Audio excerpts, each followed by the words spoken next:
Puspita. Assalamualaikum warahmatullahi wabarakatuh. Pada kesempatan kali ini, saya akan membawakan materi mengenai 5 hukum menulis cerpen menurut Edgar Allan Poe. Yang pertama, cerpen itu harus pendek. Kalau panjang namanya cerpen. Bener kan? Nah, ruang katanya biasanya terbatas. Dibaca untuk sekali duduk atau tidak berlama-lama, dan hindarilah untuk menceritakan tokoh, karakter, baik secara fisik ataupun watak secara berlebihan atau terlalu detail. Begitu pula juga untuk seperti setting tempat, setting waktu, dan lain sebagainya. Seringkali pada naskah-naskah penulis pemula, saya membaca dan menerima kalau mereka itu menjelaskan untuk tokoh dan latar setting itu menghabiskan banyak sekali ruang kata, dan itu tidak diperlukan di dalam cerpen, karena cerita pendek ini bagaikan kain ketat yang harus pada pokok permasalahan dan tidak memberi ruang untuk kelonggaran-kelonggaran yang tidak diperlukan. Kedua, cerpen membuat efek yang tunggal dan unik. Efek tunggal. Sebuah cerpen itu memiliki satu pokok pikiran utama, satu permasalahan yang harus diuraikan yang dialami oleh sang tokoh utama langsung. Tunggal dalam arti di sini seperti garis lurus, tidak bercabang-cabang seperti pada novel. Dimulai dari langsung permulaan cerita, kemudian pengantar untuk menuju masalah atau konflik, puncak konflik, sampai kemudian penurunan dan penyelesaian masalah. Satu garis lurus. Tidak menyebar tentang masalah-masalah yang dihadapi oleh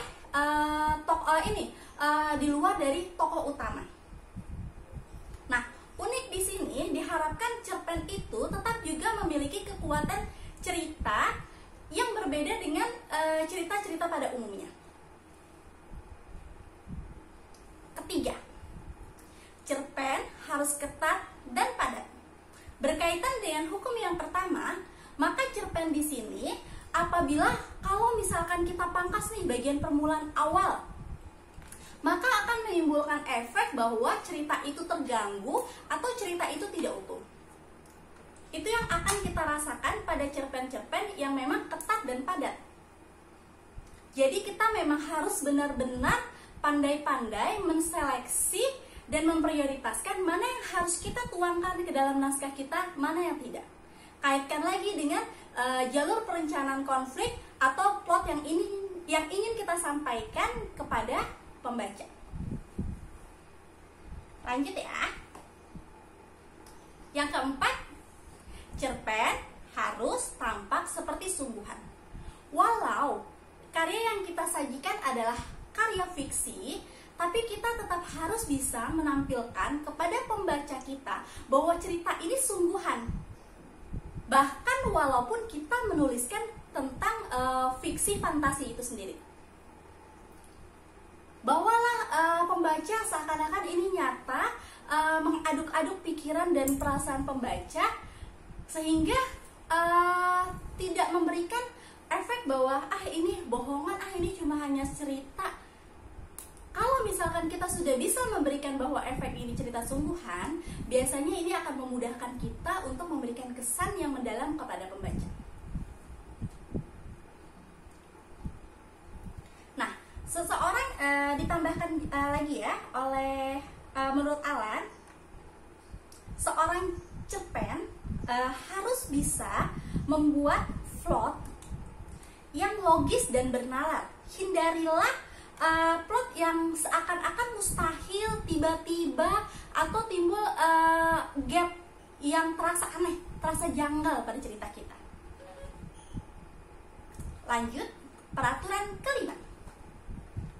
Cerpen harus memberikan kesan yang tuntas. Ini menurut Edgar ya.